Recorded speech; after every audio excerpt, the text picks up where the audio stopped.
Hello, how's it going everybody? Hope you're doing well. Welcome back to AddiBiotics Lectures. Again from everybody at AddiBiotics, we'd like to wish you happy Ramadan. We hope the last few days that are remaining go well for everyone, and we hope that everyone has their prayers accepted and all your good deeds as well along the way. Now today we're going to explore a crucial moment in Islamic history, the creation of the Constitution of Medina after the migration of the Prophet, peace be upon him, to the city of Medina. After years of hardship in Mecca, the Muslims finally had the opportunity to build a society. However, Medina wasn't built of just Muslims alone.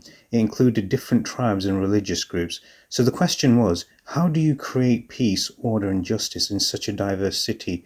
The answer was the Constitution of Medina.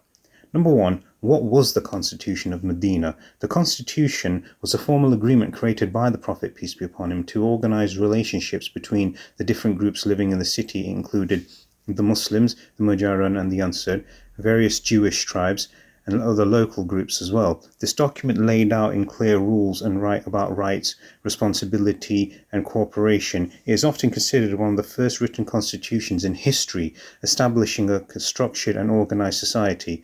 Number two, unity beyond tribalism. Before Islam, Arabian society was heavily based on tribal loyalty. People would often support their tribe no matter what, even if they were wrong.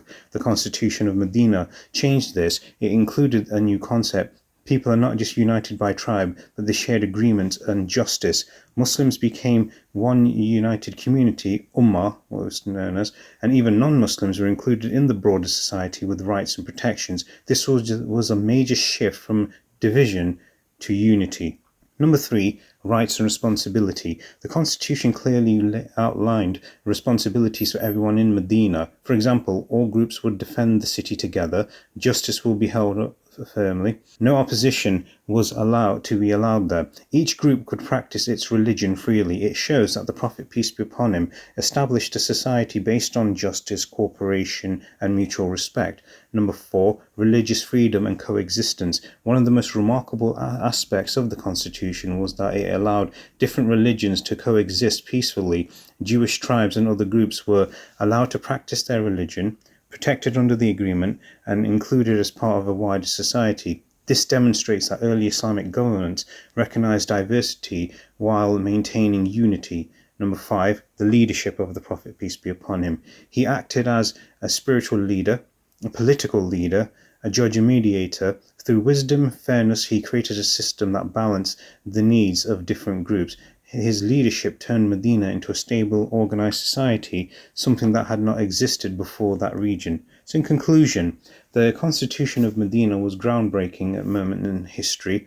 It transformed a diverted city into a unity built on justice, cooperation, faith, mutual respect. And from this, the important lessons that unity is stronger than division. Justice must apply to everyone, and a successful society respects diversity while maintaining shared values. The work of the Prophet, peace be upon him, in Medina laid the foundation for the growth of Islam and remains an example of leadership and governance to this day. Now, time for reflective thoughts. It is always important to accept people for who they are, again, regardless of their religion, regardless of their faith, regardless of anything. I mean, there was no racism back then. There was no saying, oh, I can't talk to you because you're so-and-so. I can't talk to you because you believe in this. And no, I'll only talk to so-and-so who believes the same way I do. No, that's not right. The Prophet, peace be upon him, taught us a valuable lesson is that you respect people for who they are, what they believe in, and then main importantly, they're human beings at the end of the day. Because it's true at the end of the day, we're only here on this planet temporarily. We literally are. You're here 1 minute, you could be gone the next. You never know. God knows best.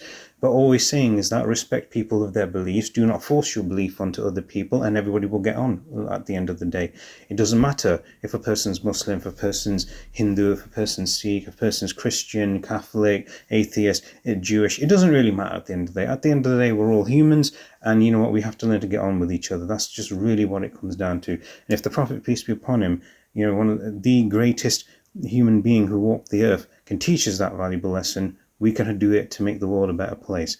So we hope that you like this lecture, everybody. You all know the drill. Click subscribe, turn on notifications. We'll see you in the next video as well. Again, from everybody at AddiBiotics, happy Ramadan, all the best, and God bless.